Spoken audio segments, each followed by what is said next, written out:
1-117페이지입니다. 제2 그 접근 통제 관리예요. 자, 그러면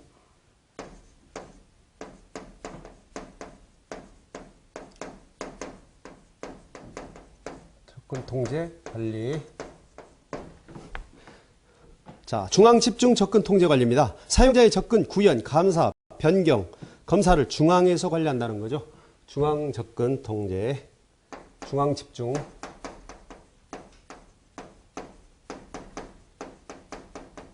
중앙 집중이라는 것만 여러분들이 머릿속에 기억을 하고 계시면 되죠. AAA 서버와 레디우스 서버가 대표적입니다. 보면, 자, 해볼까요? 중앙 집중 서버에, 자, AAA 서버. 자, Authentication, Authorization, Accounting. 뭐, 어카운팅을 과금이라고 해도 되고 또는 책임 추적성이라고 보기도 하는데요. 그 다음, 레디우스 서버. 이 두 서버가 중앙집중 접근통제 서버의 대표적입니다. 그래서 중앙집중, 이제 중앙에서 총체적으로 관리한다는 거죠. 전체적으로 관리한다는 거죠. 이건 리모트 액세스 다이얼인 유저 시스템 또는 서버라고 이렇게 나와 있어요. 자, 보면 장점 보면 사용자의 접근 권한을 통제하는 데 있어서 철저하고 일률적인 절차와 기준을 갖다. 일률적이다. 왜? 중앙에서 하나의 서버에서 모두 인증을 처리하기 때문에 일률적인 그런 접근 통제가 가능하다는 거고요. 단점은 뭐냐? 모든 변경사항들을 하나의 객체가 처리하므로 속도가 느릴 수 있다. 그렇죠. 대한민국이 뭐 전국에 있는 모든 사용자들의 인증을 하나의 서버에서 한다고 생각을 해보세요. 느리겠죠? 이제는 또 서버의 부담도 많이 가질 수 있겠죠. 그래서 속도가 떨어지게 되는 겁니다.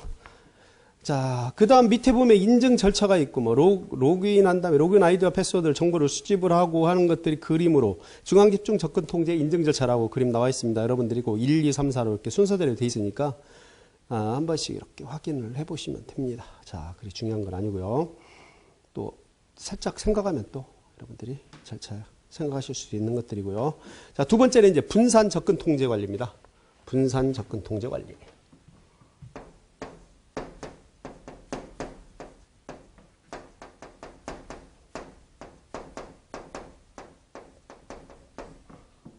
분산 접근 통제 관리. 여기 중앙 집중 접근 통제 관리입니다. 쓸까요? 지나갔지만 접근 통제 관리.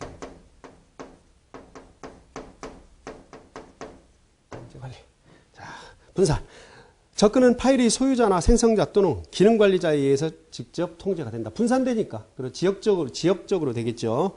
사용자의 접근과 권한을 허가하기 위한 절차와 기준이 일관성을 유지하기가 어렵다. 왜? 지역별로 따로따로 접근 통제를 하기 때문에 일관성 유지. 중앙집중은 일관성 갖기가 쉽겠죠? 일률적으로 한다고 그랬지 않습니까? 직원이 내부적으로 이동하거나 조직을 떠날 때 모든 소속 권한이 삭제되었는지를 확인하는 것이 어렵다. 그렇잖아요.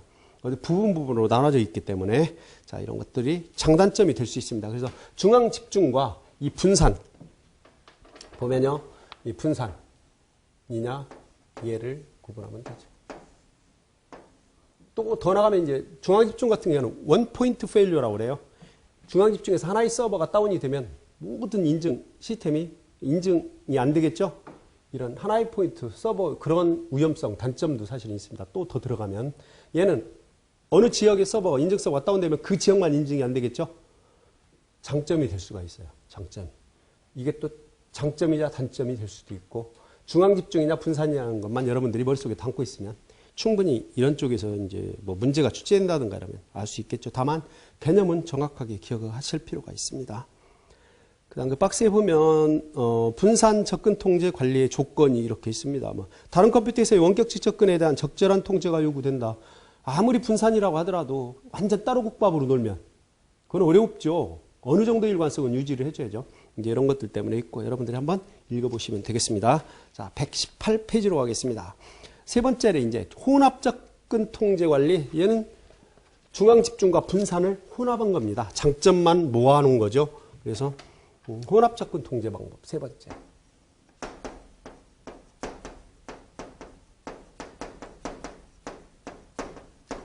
혼합 접근 통제 관리가 있다. 얘는 이제 중앙 집중 플러스 분산형, 그죠? 중앙 집중과 분산형을 합해놓은 이런 것들을 우리가 여기서 뭐로 봐요? 혼합으로 보는 거죠. 혼합으로.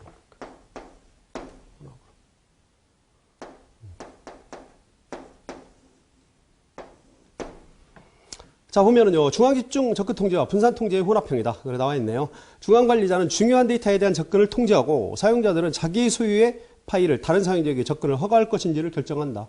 그래서 분산적으로 사용할 수 있다는 장점은 뭐냐? 관리자는 사용자에 대해서 데이터베이스, 프린터, 호스트 등의 정보 시스템에 대한 접근을 통제할 수가 있고, 데이터베이스 소유자는 자기 소유의 자원에 대한 접근 통제가 가능하다. 그래요. 분산돼서. 단점, 어떠한 접근을 중앙에서 관리하고 어떠한 접근을 사용자가 관리할 것인가를 결정하는 게 복잡하죠. 그렇잖아요. 사용자별로 해줘야 되니까. 지속적으로 접근 통제 내역을 분류해야 하는 번거로움도 있다. 그렇잖아요. 중앙이면 중앙에서 다 일률적으로 해놓으니까 별 어려움이 없겠지만 뭐 이런 것들도 있다는 거죠. 알아두시기 바랍니다. 그 다음 세 번째, 유닉스 서버의 접근 통제 있는데 이 IP 테이블즈가 나왔어요. 자, 유닉스 서버의 접근 통제했습니다.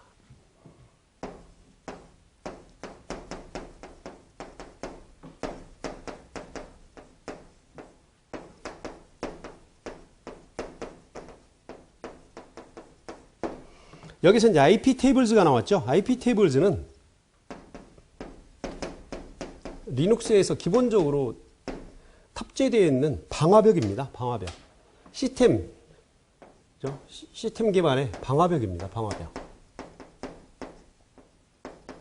리눅스에서는 기본적으로 탑재가 되어 있습니다. 이 방화벽. IP 테이블즈가.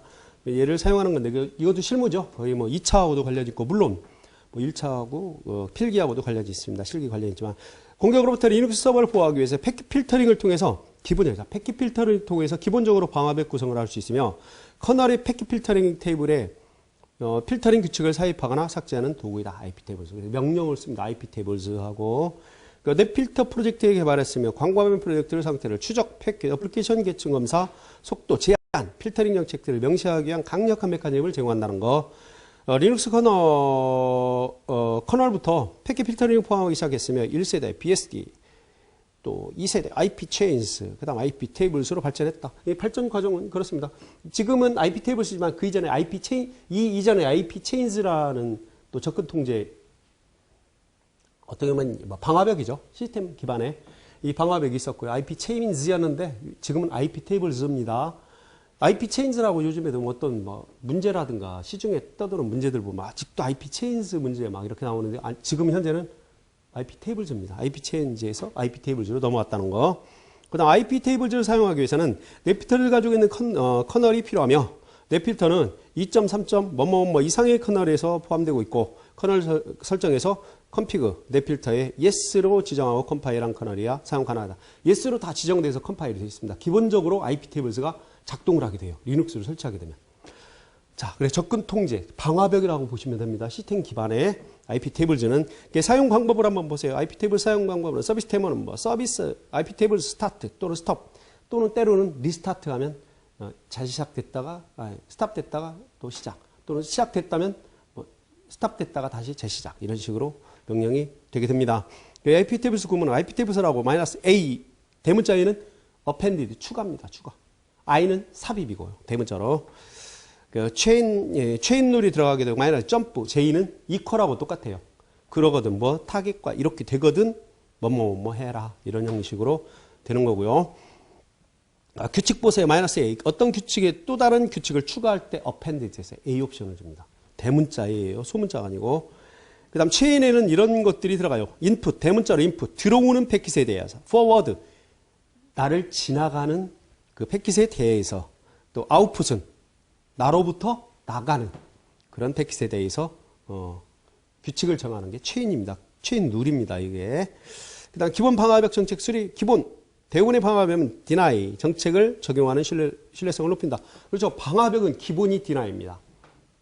모든 게 차단이 된 다음에 허용이에요. 기본이 물론 다 명령을 통해서라든가 설정을 통해서 모든 것을 허용을 하고 차단할 수도 있겠지만 기본은 deni입니다.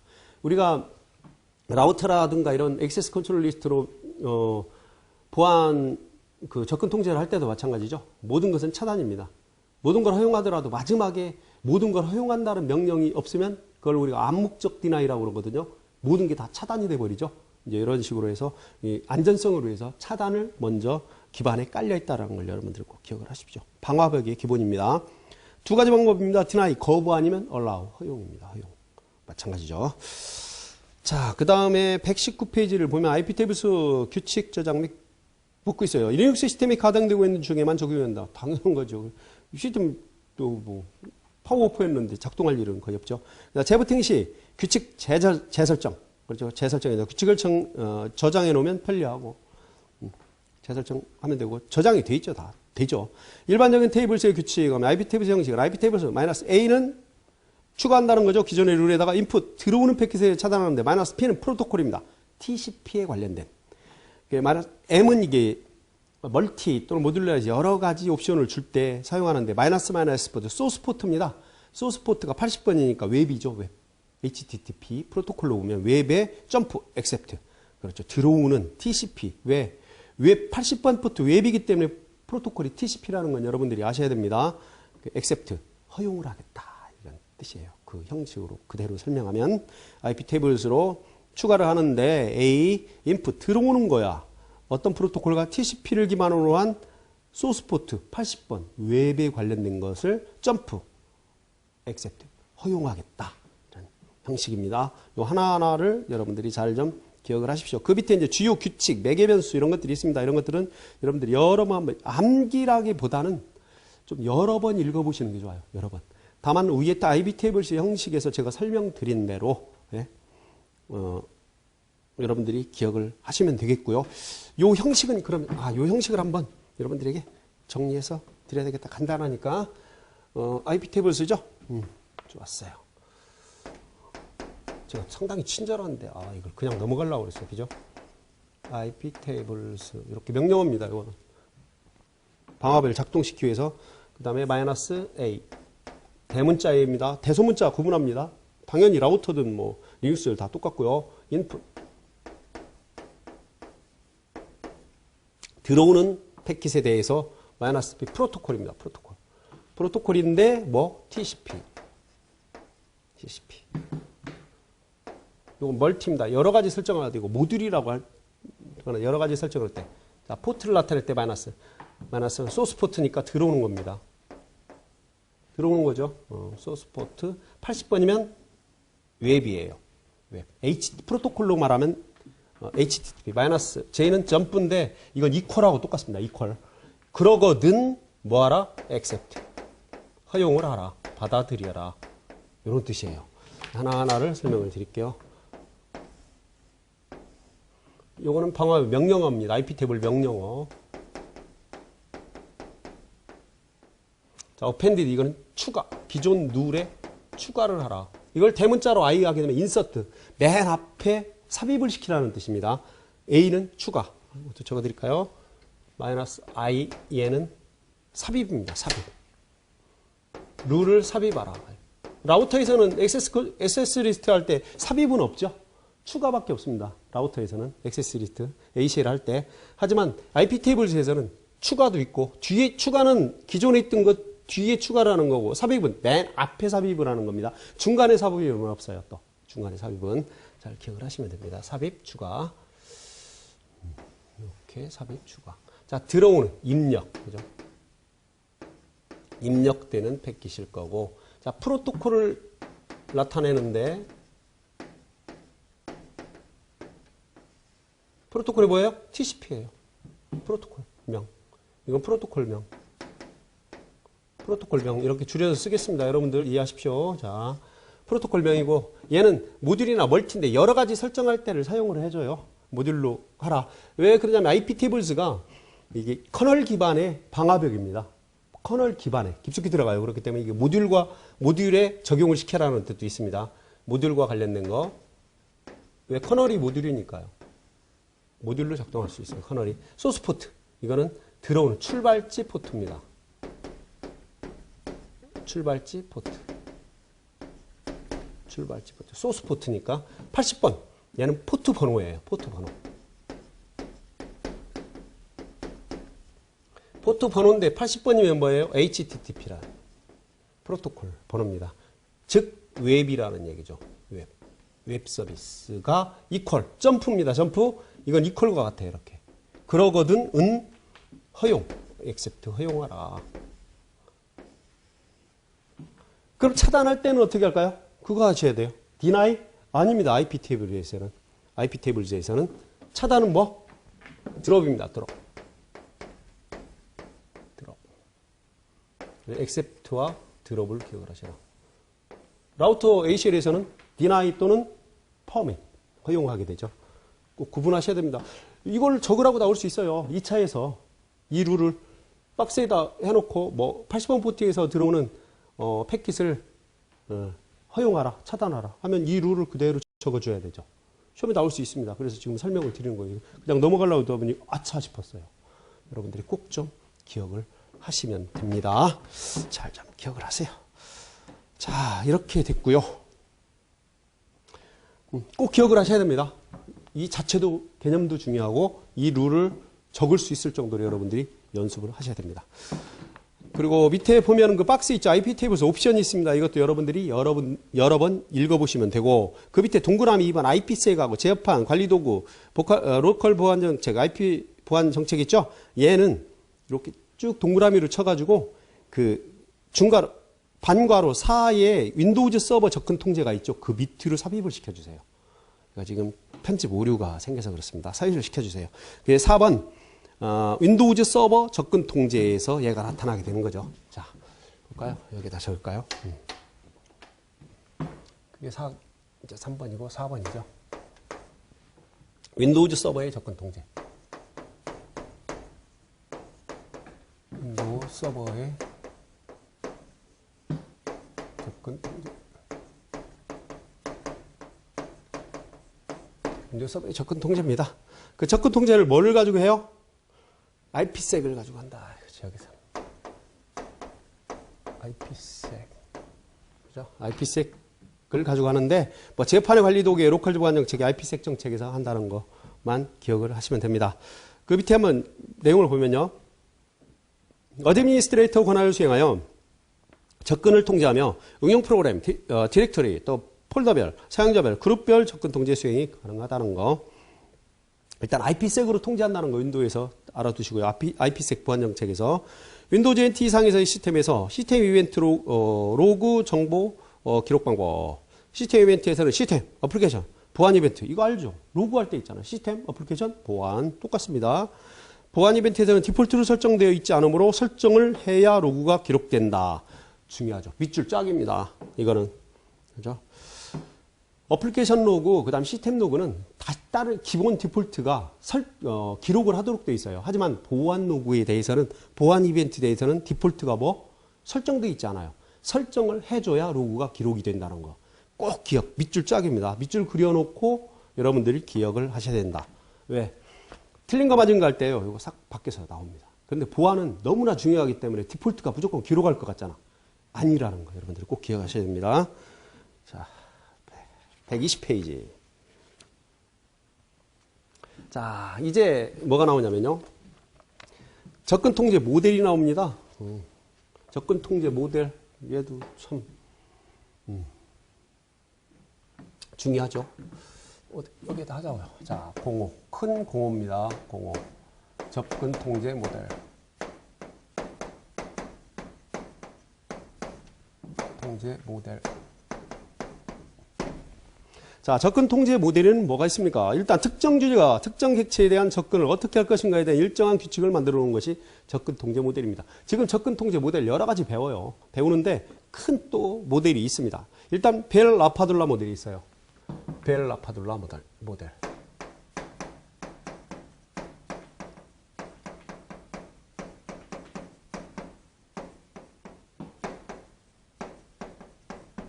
벨 라파둘라 모델이 있고 그 다음 비바 모델이 있습니다.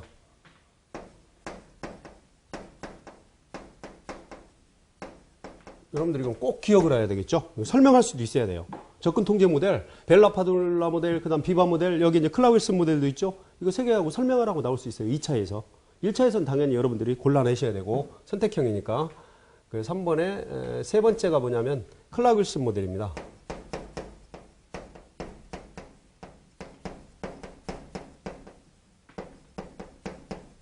잘 기억을 하셔야 된다. 자, 벨 라파둘라 모델부터 봅시다.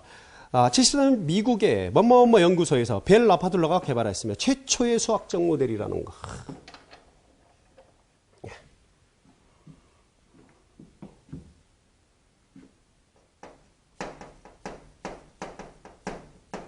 최초의 수학적 모델이다. 수학적 모델이다. 그죠? 김일성 모델로, 김일성 모델이다.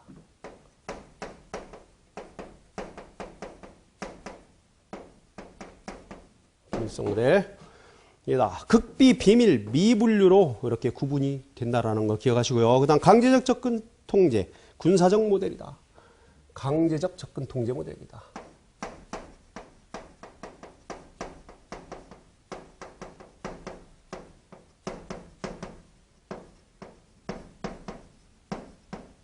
너무너무 중요합니다. 다 기억해야 됩니다. 강제적 접근 통제 모델. 그러니까 TCSEC 기반이다. TCSEC은 미국에서 컴퓨터의 보안 등급을 매겨놓은 거죠. 7등급으로 D등급부터 A까지 이런 것들을 그 기반으로 만들어진 겁니다. 미국에서 만들었으니까. 자, 보안 규칙에서 자, 중요하죠. 보안 규칙이. 자, 단순 보안 규칙에서 낮은 등급의 주체는 높은 등급의 객체를 읽을 수 없다는 거죠. 낮은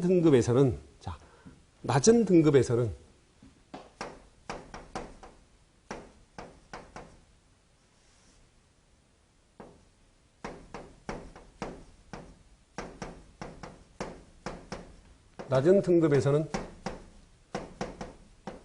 높은 등급 읽을 수 없다.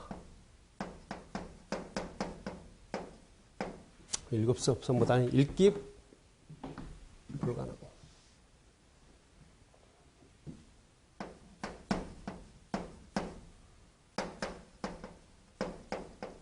읽기 불가능이라는 얘기죠. 자, 그 다음 높은 등급에서는 낮은 등급에 쓰기 불가능.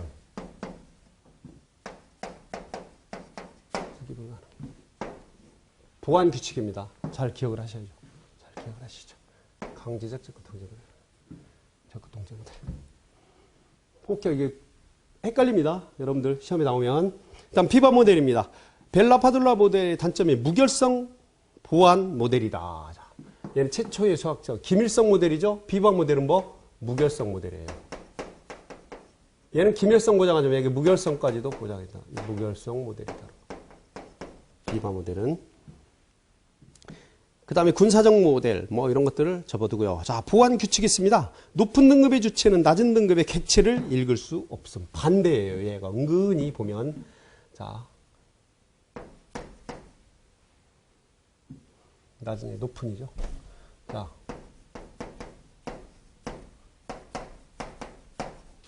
높은 등급에서는 낮은 등급을 어떻게 할 수 없다? 읽을 수 없다. 읽기 불가능.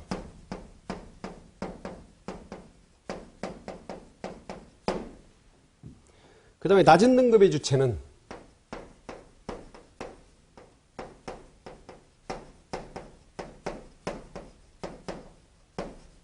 높은 등급을 쓰기가 불가능하다.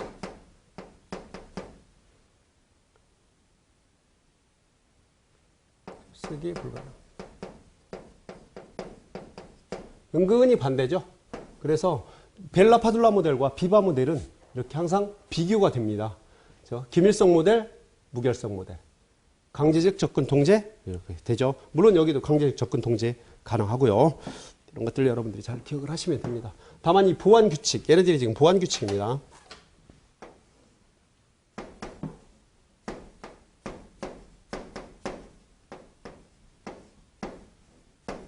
보안 규칙을 잘 구분해서 여러분들이 시험에서 헷갈리지 않도록, 이거 헷갈리는 학생들 상당히 많습니다. 않도록 정확하게 기억을 할 필요가 있습니다. 설명을 또 하실 줄 알아야 돼요. 2차에서 설명을 하고 나오면 해야 되니까. 왜? 접근 통제 모델은 중요합니다. 벨 라파둘라 모델, 비바 모델, 또 클라우이스 모델. 이외에도 뭐 접근 매트릭스 있고 뒤에 가면 이제 뭐 만리장성 모델이라고 그래서 이런 것들이 있는데 그런 것도 참고적으로 알아두시고요. 자, 그렇게 기억하시면 되고, 그 다음에 이제 클라그 윌슨 모델입니다. 자, 무결성 중심의 상업적 모델. 자, 얘도 무결성 모델. 클라그 윌슨 모델도 무결성 모델이에요.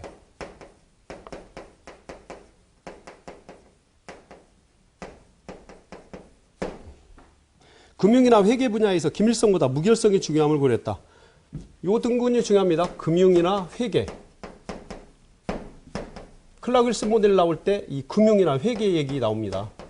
회계에서 사용한다라는 거. 무결성 때문에 완전한 자료 정리 정책과 직무 분리를 적용하고 이중 자료 처리 시스템을 이용한 무결성을 입증을 한다. 직무 분리 적용을 한다는 것도 업무와 상당히 많이 있습니다. 클라그 윌슨 모델은 직무 분리와도 관련이 있다는 거 좀 기억하면 이 정도면 키워드가 확실히 됩니다. 무결성이라는 키워드가 될 수가 없어요. 비버와 클라그 윌슨이 다 무결성 모델이기 때문에. 자, 그래서 보안규칙부가의 주체는 객체의 직접적인 접근을 금지하고 반드시 응용 프로그램을 이용한 접근을 한다는 거. 벨라 파둘라와 비바 모델은 직접 접근하죠. 객체 접근. 그것이 이제 등급과 관련이 있겠지만, 하지만 클라그 윌슨 모델은 응용 프로그램으로 접근이 가능하도록 한다는 거지. 그다음 잘 구성된 트랜잭션, 뭐 직무 분리는 얘기 나왔었고요. 잘 기억을 하세요. 그래서 이 벨라 파둘라 비바 또 클라그 윌슨 모델은 여러분들이 좀 잘 비교해서 알아두시면 되고요. 밑에 이제 접근 매트릭스 모델이 있습니다. 이거는 그냥 보기만 하겠습니다. 주체에 대한 객체의 접근 권한을 주체, 행, 객체, 열의 테이블의 행렬이죠. 행렬 매트릭스로 해서 접근 권한은 읽기, 쓰기, 실행이 유형이고 접근 행렬이 예 밑에 나와 있습니다. A 사용자가 된 파일은 읽기, 파일 2는 쓰기, 파일 3는 읽기, 쓰기를 가능하도록 이렇게 B 사용자는 또 파일 1은 읽기, 쓰기 이런 식으로 매트릭스 형식으로 행렬로 구분을 해서 접근 통제를 하는 이것을 우리가 접근 매트릭스. 이외에도 이제 만리장성 모델이라든가 이런 것들이 있습니다. 차이나 모델, 차이니스 모델, 뭐 이런 차이니스 월 모델 뭐 이런 얘기 나옵니다. 그런 것들을 한번 기회 되면 여러분들이 공부해 보시고 일단 이 세 가지의 접근 통제 모델은 반드시 기억을 하셔야 됩니다. 자, 여기까지 접근 통제 모델을 마치도록 하겠습니다. 자, 넘어가면 124페이지입니다. 이제 보안 관리가 있죠. 보안 관리 여기는 말로써 설명 뭐 그렇게 글이 중요한 건 아니고 여러분들이 어느 정도만 몇 번만 읽어봐도 풀어낼 수 있기 때문에 보겠습니다. 읽어가면서 자. 운영체제 설치 고려사항, 서버 벤더 선정. 그렇죠. 어디 걸 사용, IBM 걸 살래, 뭐 삼성 걸 살 거야, 델 걸 살 거야. 중요하죠.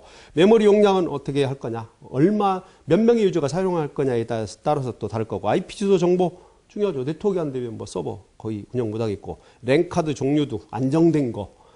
비싸다고 꼭 좋은 거는 아닐 거 아닙니까? 그렇다고 봐. 랜카드가 요즘 비싸봤자 얼마나 비싸겠습니까? 그냥 운영체제, 가급적 최신의 안정된 버전을 사용하는 게 좋다. 그렇죠. 근데 최신의 안정된 버전은 뭐 그렇게 없습니다. 일단 어떻게 보면은 한 단계 좀 그 이전 거를 사용하는 게 가장 안정되고 패치도 돼 있으니까 안정하다고 볼 수 있죠. 하지만 최신 거를 사용하는 것도 좋습니다. 옛날에는 뭐 버그라든가 또는 이런 것들이 취약점이 발생할 수도 있으니까 파티션 정보 서버 용도이기 때문에 이 파티션 자체도 나눠지기 때문에 우리가 도스 공격에서 자원 리소스 고갈 공격이나 이런 것들 때문에 파티션 나누는 것도 상당히 중요해요. 쿼터 나누는 것도 중요하다고 그랬죠. 앞에서 뭐 이런 것들 고려사항이고요. 두 번째 한번 볼까요? 운영체제 설치에 따른 보안정책 수립, 서버 용도, 웹 서버인지 DB 서버인지 방문 중요하죠. 그렇잖아요. 웹인지 뭐 FTP 서버인지에 따라서 하드디스크 용량도 또 DB라든가 이런 것들도 중요할 거고, 파티션 용량, 그렇죠. 어느 디렉토리나 파티션에 얼마만큼의 하드를 할당할 것인가. 그다음 방화벽 사용 유무. 서버에서는 방화벽 다 쓰겠죠? 여기 보니까 뭐 윈도우즈 기본 방화벽을 쓸 거냐, IP색을 쓸 거냐, 뭐 리눅스에서 IP 탭을 쓸 거냐, SE 리눅스 쓸 거냐 중요합니다. 패키지 선택, 기본 설치 외에 어떤 패키지를 선택할 결정할 것이냐. 한 번씩 읽어보시면 될 것 같고요. 그 다음에 유닉스의 불필요한 패키지를 삭제하는 거죠. 특히 불필요한 패키지보다도 불필요한 데몬도 제거하는 게 좋습니다. 리눅스라든가 유닉스를 기본적으로 설치를 해서 부팅을 하게 되면 불필요한 데몬들이 상당히 많이 실행이 되죠. 이런 것들이 실행이 안 되도록 하는 거. 또 패키지도 불필요한 패키지가 설치돼서 하드디스크 용량이라든가 자원을 많이 점유하고 잡아먹게 되는 이런 경우가 있어서 삭제할 필요가 있습니다. 그 아나크론이라든가 시간에 따라 지정한 그 프로그램을 정기적으로 실행시켜주는 이게 뭐냐면 스케줄러입니다. 여기 아나크론도 있고 또 AT라는 것도 있습니다. 한 번만 실행해 주는 거. 그 다음 크론이라고 해서 주기적으로 이걸 뭐 요일에 따라 월에 따라서 실행시킬 수 있는 이런 스케줄러의 하나고요. 이 스케줄러는 뭐 특히 아나크론 같은 경우 사용할 일이 거의 없죠. 왜? 크론을 사용해도 되니까 크론을 그런 차원에서 없어야 되고 제거해도 되고요. 그 다음 APMD 같은 경우는 전원관리 파워 매니저 데몬 필요 없죠. 왜? 서버는 1년 365일 24시간 돌리는 게 서버예요. 뭐 거기서 전원 그죠? 불필요할 때 뭐 12시에 켰다가 새벽 6시에 또 온시키고 그럽니까? 잠깐 껐다가 안 그렇죠? 그래서 불필요하다고 일단 보고 AT 같은 경우는 스케줄러인데 한 번 정도고 특히 AT 같은 경우는 보안에 취약하다고 드러났어요. 그 데몬 자체가. 그래서 제거해 줘야 되고 그러니까 DHCPD입니다. C는 빠져야 되겠네. 그죠? DHCP 다이나믹 컨피그레이션 프로토콜로 해서 유동 IP를 구해주는 거죠. 서버에서 유동 IP 구해줄 일이 있습니까? 없죠. 고정 IP를 사용하지 않습니까? 부여된 IP. 뭐 굳이 유동 IP를 써도 서버 자체에서 DHCP를 구동해서 유동 IP를 부여하는 게 아니라 어떤 ISP 업체에서 상위 업체에서 자동으로 받아다 쓰는 거기 때문에 불필요하기 때문에 이 패키지나 또는 데몬도 없어져야 되고 그 다음에 뭐 이젝트라든가 이런 것들은 명령어를 내리는 건데 우리가 시드롬 뭐 스위치 눌러서 뺐다 꼈다 할 수 있다는 얘기죠. 그걸 꼭 명령어를 사용해서 할 필요는 없어서 불필요한 거라고 보는 거고 그 다음에 메타메일 같은 경우 텍스트 멀티메일을 출력하기 위해서는 그런 프로그램이라고 그러는데 이런 것도 필요 없고요. 또 메일 서버가 사용하지 또 일반 SMTP를 사용하게 되죠. 뭐 받는 메일 IMAP라든가 또는 팝3도 사용할 수 있겠지만 그러니까 이거 불필요하다고 보고 그 다음에 KSY 눕스라는데 뭐 커널 문제 시 에러를 디코딩하는 건데 커널 에러가 생겨서 디코딩할 정도면은 얘만 필요한 것이 아니라 컴파일을 다시 해야 되겠죠. 그래서 불필요한 패키지 여긴 패키지만 나왔지만 데몬 다 제거해 주는 게 맞습니다. 그래야지 리소스 자원도 또 효율적으로 사용할 수 있고 보안의 취약성을 노출시키지 않을 수도 있다라는 얘기. 그 다음에 125페이지 한번 보세요. 패키지 확인했는데 이제 RPM이라고 그래서 여기 리눅스 얘기인데 RPM은 레드 패키지 매니저 해가지고 그 프로그램을 패키징화돼서 쉽게 설치하고 제거할 수 있도록 하는 툴입니다. 패키징 툴. 그 RPM이라는 게 있는데 거기서 Q, 쿼리하고 A 모든 패키지명을 볼 때 그랩은 그 패키지 이름이 들어간 거 볼 때 중간에 이렇게 됐는데 점점입니다. 다시 파이프로 연결해서 볼 수도 있다는 거죠. 그 다음 E는 삭제할 때입니다. Eraser 삭제. 설치할 때는 I입니다. Install. 이렇게 해서 우측에 그 이기적인 팁에 좀 나와 있죠. 여러 가지가 나와 있고 뭐 노뎁스 의존성을 무시하고 설치해라. 그 옆에 뭐 포스 강제적으로 설치해라. 뭐 이런 것들이 있는데 한 번 정도 봐주십시오. 그 다음 두 번째 이제 시스템 최적화입니다. 유닉스 시스템이 최적화. 유닉스 시스템의 최적화 자원은 CPU, 메모리, 디스크, 네트워크 I/O. 유닉스 시스템 최적화 모니터링입니다. CPU 문제 점검. 자, 여기서는 탑이라는 명령어가 있어요. 리눅스에서 탑이라고 치면은 TOP 치면 CPU라든가 메모리, 수압에 대한 전체적인 모니터링을 할 수 있습니다. 실시간으로 보여줍니다. CPU 점유율은 얼마고 메모리 사용량은 얼마고 뭐 가상 메모리는 얼마를 사용하고 있고 이런 것들이 실시간으로 다 보여주거든요. 그래서 CPU, 탑 명령으로도 CPU도 볼 수 있고 PS는 프로세스 상태를 보는 거죠. 그 다음에 PS 트리. 당연히 프로세스 상태인데 트리 구조로 보일 때 PS 트리를 해줍니다. PS는 트리 구조가 아니라 어떤 프로세스 아이디라든가 또 사용자명으로 이렇게 볼 때 쓰는 거고 PS 트리는 계층화되어 있어요. 이렇게 트리 구조로 이렇게 보여줄 때 PS 트리라는 명령을 씁니다. 점검할 수 있고요. 그 다음 메모리 문제. 자, 프리. 이거는 가장 간단한 메모리 체크 명령입니다. 프리가. 그 다음에 VM은 버추얼 메모리예요. 가상 메모리 통계를 보고 싶을 때 프리. 그 다음 VM 스테이트. 이거 메모리 문제 점검할 때. 그 디스크 문제. 자, DF는 디스크 프리에서 파일 시스템별로 사용량을 보여줍니다. DU는 디렉토리별로 사용량을 보여준다는 거. 그 다음 IC 스테이트 같은 경우는 이제 디스크의 I/O 관련된 거. 네트워크 문제점 해결. 넷스테이트 너무나 많이 사용하죠. 이건 여러분들 따로 공부하셔야 돼요. 이제 나중에 제2과목의 네트워크 보안에서 이런 것들은 다 배우게 됩니다. 배우게 되고요. 그 다음에 핑, 네트워크 보안에서 또 배우는데 얘는 상세 호스트가 업됐는지 다운이 됐는지 이런 것들을 보는 것들. 또 네트워크 상태 여부도 확인할 수가 있겠죠. 트레이스 루트 이건 경로 추적입니다. 트레이스 루트는 라우트라고도 합니다. 트레이스 라우트라고 하는데 이거 경로 추적이에요. 이 트레이스 라우트는 유닉스, 리눅스에서 윈도우즈에서는 트레이스 RT로 줄여서 쓰죠. 루트. 인터넷을 통해서 목적지가 경로를 추적을 할 때. TCP 덤프는 네트워크를 통해서 송신하는 패킷을 읽는 유틸리티인데 스니퍼입니다. TCP 덤프라고 해서 패킷을 덤프시켜서 말 그대로 캡처해서 볼 수 있는 그런 거예요. 예, TCP 덤프입니다. 네트워크 문제점 점검. CPU라든가 메모리, 디스크, 네트워크 점검 이런 것들을 잘 알아주시고 특히나 탑, PS, PS3, 프리, VM 스테이트, DF, DU, IO 스테이트 이런 것들은 잘 알아두세요. 넷 스테이트 핑, 트레이스 루트, TCP 덤프는 뒤에서 네트워크 안에서 이제 상세하게 배웁니다. 그 위에 것도 명령들도 좀 여러분들 잘 기억을 해 주실 필요 있습니다. 그 다음 두 번째 이제 윈도우즈 시스템 최적화입니다. 불필요한 윈도우즈 서버를 서비스를 비활성화 시킨다. 이건 서비스에 들어가서 비활성화 시키면 되죠. 오른쪽 마우스 키를 누르면 서버를 정지하거나 또는 수동으로 자동으로 실행한다든가 또 정지하거나 시작하거나 이렇게 설정해 줄 수가 있습니다. 서비스니까. 그 다음 윈도우즈 성능 옵션에서 뭐 성능 속성 보고 성능 모니터링 볼 수가 있고요.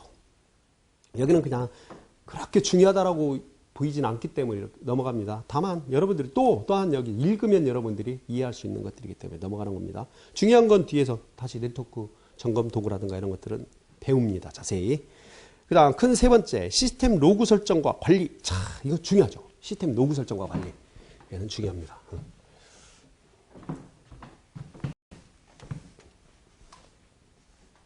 여기까지 줄까요? 자, 시스템 로그 설정과 관리. 이건 시험에도 뭐 너무나 자주 나오고 앞으로도 또 나올 수 있고 또 나올 수도 있어요. 얼마든지 나옵니다.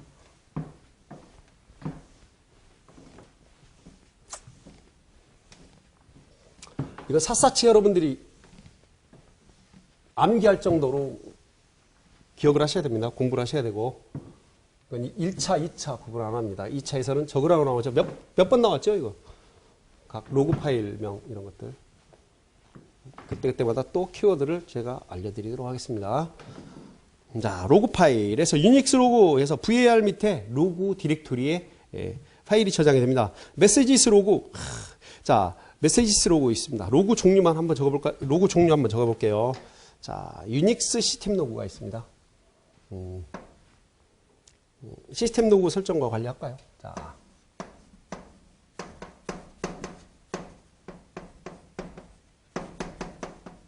시스템 설정과 관리. 로그 설정과 관리.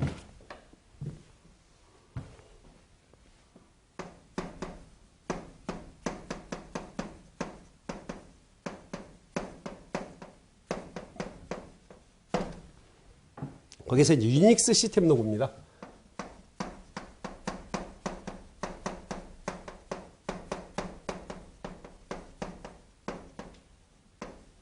유닉스 시스템 로그는 어디에? VAR 밑에 디렉토리 밑에 로그 디렉토리에 저장이 돼요. 일반적으로 리눅스에서도.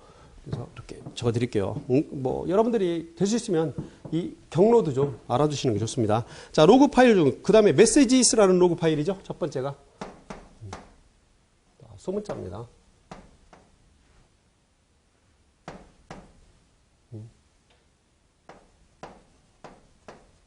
메시지스라는 로그 파일입니다. 자, 로그 파일 중에 디바이스, 네트워크, 부팅 등의 가장 다양한 정보를 기록한다.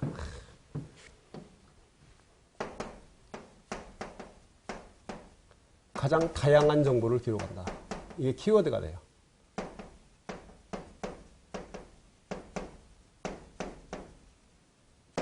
다양한 정보를 기록한다. 여기 가장 그 얘기는 뭐냐면 가장 많은 정보를 기록을 해요. 메시지스라는 파일에, 로그 파일에서. 자, 시스로그 계열의 로그로 자, 콘솔상의 화면에 출력되는 메시지를 기록을 한다는 얘기죠. 시스템의 장애에 대한 기록과 보안 취약점에 의한 공격 흔적을 기록을 해요. 그래서 어떤 공격을 침해 사고를 받게 되면 메시지 파일을 열어보는 것도 중요하죠. 물론 어떤 침해 사고가 일어나도 하나의 그 로그 파일을 보고 판단하진 않아요. 메시지 파일도 있고 여기 보면 나중에 막 WTMP라든가 BTMP 또 CQ 파일 여러 가지 또 히스토리 로그 이런 것들을 종합을 해서 분석을 해내는데 어쨌든 가장 다양한 정보를 그 얘기는 가장 많은 정보를 담고 있다는 거죠. 보안 취약점 이런 정보까지 담고 있다는 거. 메시지스 파일 로그 파일입니다. 자, 그 다음 나오는 것이, 자, 126페이지 한번 보세요. 그 외에도 뭐, SU 실패에 대한, SU라는 뭐냐면 스위치 유저라고 해서, 그 리눅스에서, 예를 들어서 루트로 로그인을 했어요. 그 다음 일반 사용자로 로그인을 할 수도 있어요. 또, 일반 사용자로 로그인하게 되면 달러로, 이렇게 달러로 표시되죠? 이렇게. 달러로 표시됩니다. 프롬프트가. 루트로 하게 되면 관리자로 이렇게 샵이고, 일반 사용자. 이때, 이 일반 사용자에서 루트 사용자를 전환하고 싶어요. 그때 SU, 스위치 유저라고 합니다. SU 루트라고 엔터키 치면 당연히 패스워드를 물어보죠. 패스워드를.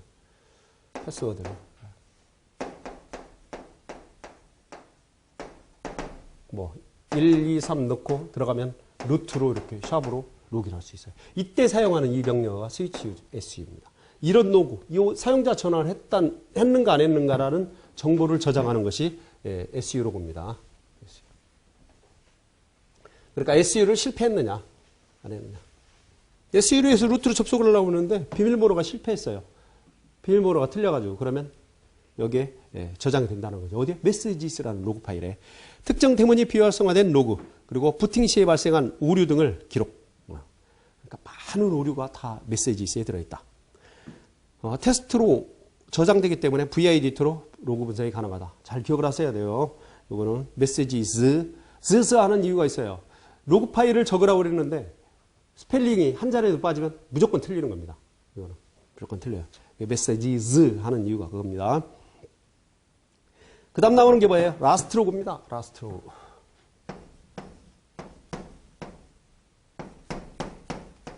왠지 맨 나중에 최근에 있는 그런 로그를 기록할 것 같죠? 서버에 접속한 사용자의 IP 주소별로 가장 최근에 로그인한 시간, 가장 최근이라는 건 최후죠. 최후. 로그인한 시간, 접속 장소, 접속 장소라면 IP겠죠. 뭐, 그죠? 사용자 이름, IP 주소 정보 등을 고려할 수 있다. 확인하는 명령은 last예요, last.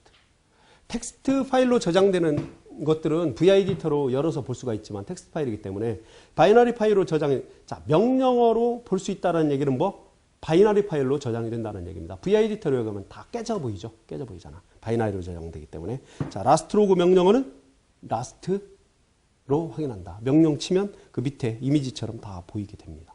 보이게 돼요. 또 last 로그라는 명령어도 있어요. 리눅스에서. 그렇기 때문에 최근 사용자가 누가 접속했는지를 확인하는 명령어도 있습니다. 하지만 여기 last 로그는 로그 파일명의 last 로그입니다. 자, last 명령어로 확인할 수 있고요. 그 다음 세 번째가 WTMP입니다. WTMP. 자, 파일이 생성되는 순간부터 로그인, 로그아웃까지 저장이 돼요. 로그아웃까지. 사용자들이 로그인 및 로그아웃의 정보를 가지고 있으며 UTMP와 같은 데이터 구조를 갖는다. 그러니까 이 다음에 이제 UTMP가 나오지 않습니까? UTMP 템포 파일인데요. 저장되는데 얘는 로그인, 로그아웃 정보를 다 가지고 있어요. 왜? 이 정보를 다 기록을 하니까. 다만 얘는 뭐냐면 현재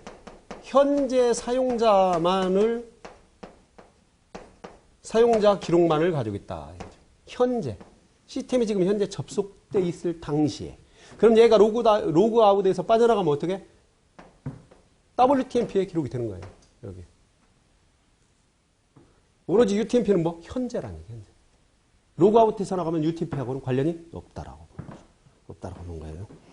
그러니까 텔넷을 통한 로그인뿐만 아니라 WTMP요. FTP를 통한 로그인 등 실질적으로 로그인 프로세스를 거친 정보 및 재부팅과 같이 시스템과 관련된 정보 취득을 하게 된다. WTMP이기 때문에요. 로그아웃, 이 전반적인 거를 로그인부터 로그아웃 시점까지를 다 기록을 한다고 보면 돼요. 명령어는 또 라스트로 볼 수가 있다. 왜 라스트로 보냐면 얘도 라스트 기록이지만 로그아웃 되면 최근에 접속 시간이라든가 이런 것들을 기록을 해둬야 되겠죠? 그 정보는 누구한테 갖다가 보여주느냐? WTMP의 그 로그아웃 시간이라든가 이런 걸 갖다 보여주는 겁니다. 다른 명령어를 쳤을 때도. 자, 그 다음에 UTMP가 나와요. WTMP와 비슷하나 로그아웃된 정보는 없다. 왜? 현재 접속자, 사용자의 기록만 가지고 있기 때문에. 그 다음에 시스템이 현재 로그인한 사용자들에 대한 상태 정보를 수집. 시스템 현재 사용자. 키워드가 현재입니다. 현재. WTMP와 UTMP는 같아요. 포맷이 유사합니다. 하지만 현재 사용자냐 아니면 현재 현재가 아닌 로그아웃된 사용자들의 기록이 들어있느냐.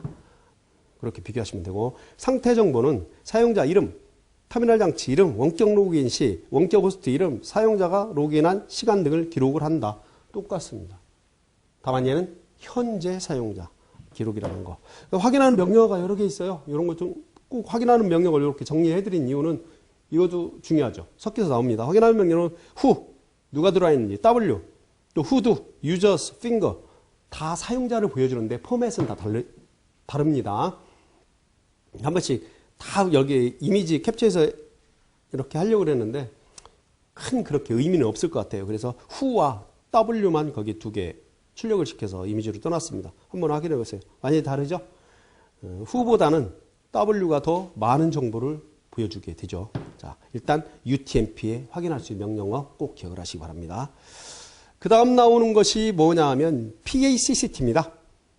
이거 프로세서 어카운트라는 얘기예요. 프로세서. 그러니까 프로세스에 관련되는 그런 로그가 저장된다고 보면 돼요. 시스템에 들어온 사용자가 어떤 명령을 실행하고, 프로세스죠. 물론 명령어도 프로그램이죠. 어떠한 작업을 했는지를 대한 내역이 들어있다. 프로세스 어카운트. 사용자가 직접 읽을 수 없는 바이너리 파일로 사용자가 수행한 단일 명령어의 모든 정보를 기록하고 있다.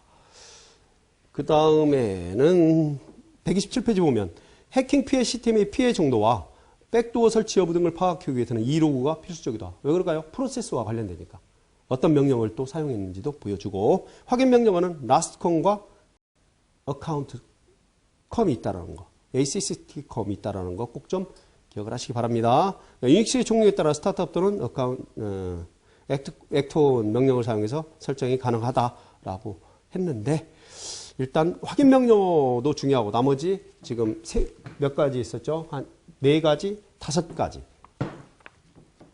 그죠? PACCT 그 로그 파일까지 여러분들과 같이 봤습니다. 키워드만 보여드린 겁니다.